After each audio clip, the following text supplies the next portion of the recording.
Hello, my name is Mike Peckham. I'm your treasurer here at Lascendis, and I'd like to give you an update from the board meeting last Thursday, September 24th.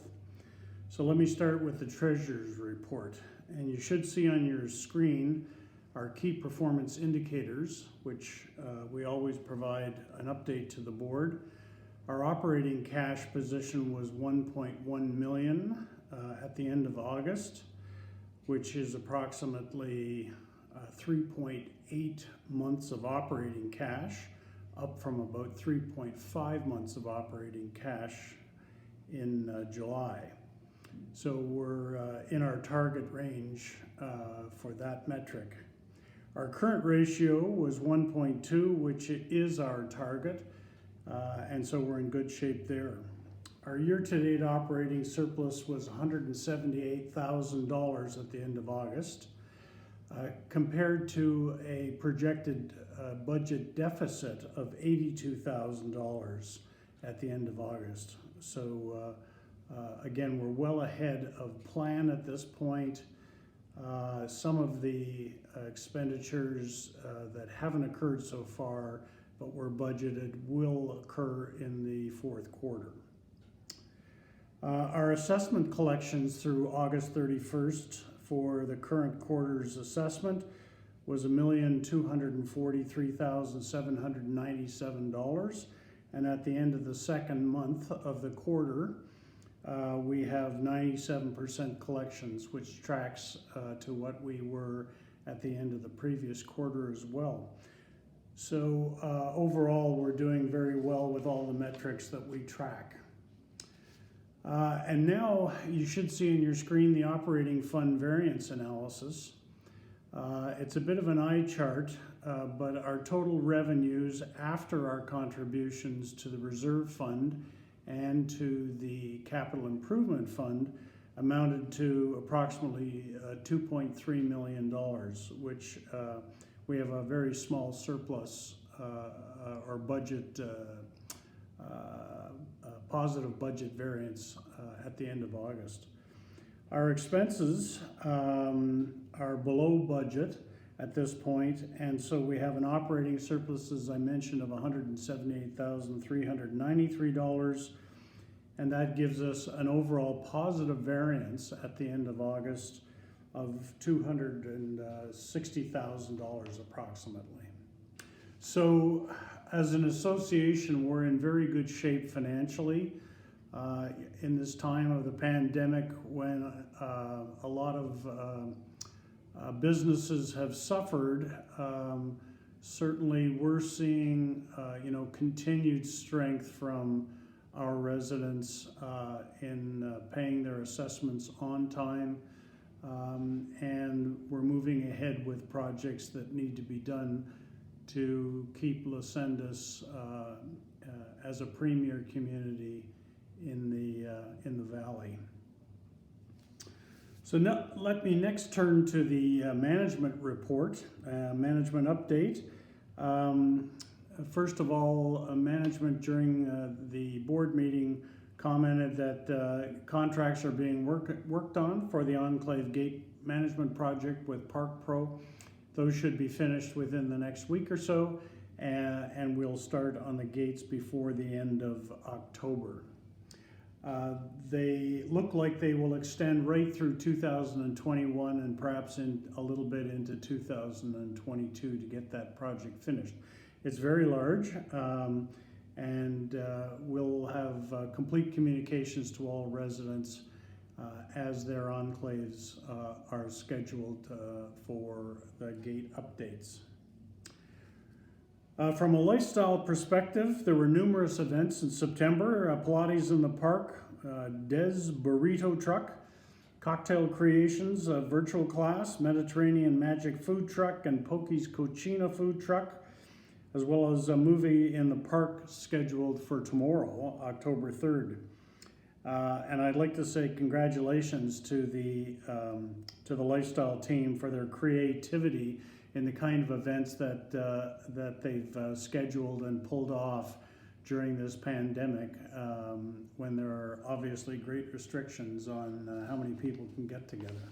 So congratulations to that team, and we'll look forward to continued creativity from them. The next item was trailhead reopening. So phase 3 of the reopening plan is scheduled to start on Monday, October 5th. So the Trailhead Club will be reopened.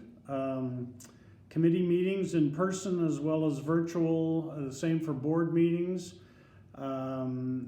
Plan details, the reopening plan details are on our website, so you can go and check them there. But we, of course, still need to wear masks, observe social distancing, and wash your hands as often as possible to make sure we minimize the risks of transmitting COVID-19. The bottom line is using common sense, and I think everybody would subscribe to that. The next item on the agenda at the board meeting was the topic of community memorials. And this is where residents have approached the association where they want to create a memorial, whether it's a plaque or a bench with a plaque on it, to memorialize someone that may have been well known in the community, or particularly to one family. Because of the difficulty in developing criteria for these memorial types, the board decided to defer creating a policy in this regard, and we will deal with things in the future as they come along, but we think there are many places where it may be more appropriate to create those sorts of memorials. The next item was the annual meeting, and this year's annual meeting, which will be a virtual meeting over Zoom, is to be held Thursday, November 12th. And information is going out currently with respect to that meeting. Just one point of order, there are 3 board positions to be filled at that meeting, so your votes are important. 2 of those positions have 3-year terms, and 1 position has a 1-year term, and that's because it's the completion of an original term of a position that was vacated during the course of it. As I said, there'll be more communication in October as we get closer, and we're certainly, CCMC has done a great job in creating annual meetings for the last couple of years. This one will be more challenging, but I'm sure it will be as innovative as they can make it. A new project that was presented to the board for approval at the meeting was the amenity control access system. This was a project that was being handled by the Security and Safety Committee, and they have recommended a single card-based system for controlled access amenities. And by that, I mean our swimming pools, our tennis courts, pickleball courts, and in fact, two washrooms, one in Sonoran Park and one in Boulder Mountain Park. This will provide a single card for access to any of those amenities. One card will be given out to every household, and we're currently looking at policy and procedure for issuing additional access cards. This project should be completed by year end, and the estimated cost is approximately $85,000. So we'd like to thank the Security and Safety Committee. The board unanimously approved that project, and we're looking forward to seeing it implemented. We believe it will make things much more convenient for our residents to be able to access all of those amenities that they enjoy. Another project that was presented to the board was the common area plant enhancements, and this was proposed by the Landscape Committee. The enhancements were for 3 areas: the lower waterfall, and there it was a mixture of replacing the soil, new plants, and updating the irrigation system.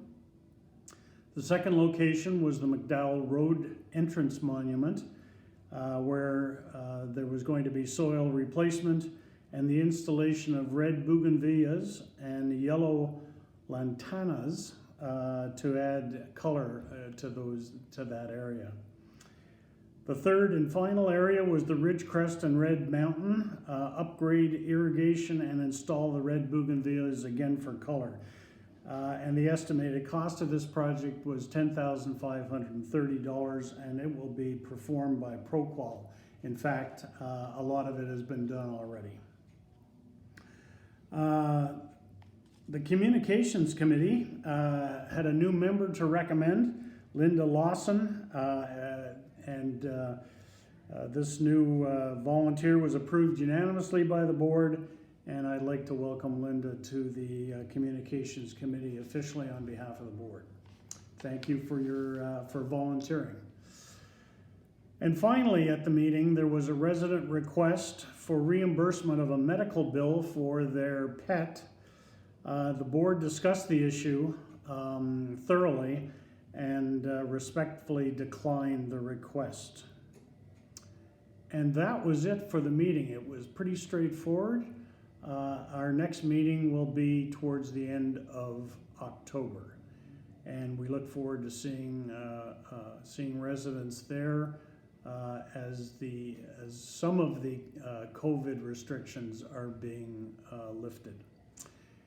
Anyways, I hope everyone is well. Thank you again for taking the time to listen to this, and we look forward to completing a number of projects through the end of the year at Los Sendas, again, to keep our community beautiful and growing.